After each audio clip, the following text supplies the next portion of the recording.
Fil-gazin tal-Banda San Ġiljan għaddej ix-xogħol fuq is-sala ta' tagħlim ġdida żgħażagħ ta' din il-lokalità li se tkun attrezzata bl-aħħar teknoloġija.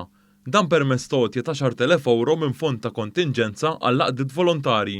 Waqt żjara fuq il-għan tax-xogħol, is-segretarju parlamentari responsabbli mill-volontarjat Clifton Grima qal kif dan il-proġett qed iżomm ħaj din il-kultura ta' pajjiżna. Qegħdin naraw bajnejna kemm huwa importanti li bħala gvern ikunu hemmhekk ta' sosten ta' spalla għas-settur tal-volontarjat.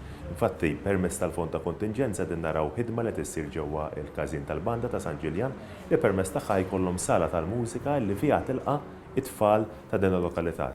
Is-Segretarju Ġenerali tal-Banda San Ġiljan, Teresa Mikallef, spjegat kif matul l-aħħar 10 snin it-tagħlim tal-mużika ingħata spinta qawwija u permezz ta' din is-sala se jkompli jingħata aktar ħajja.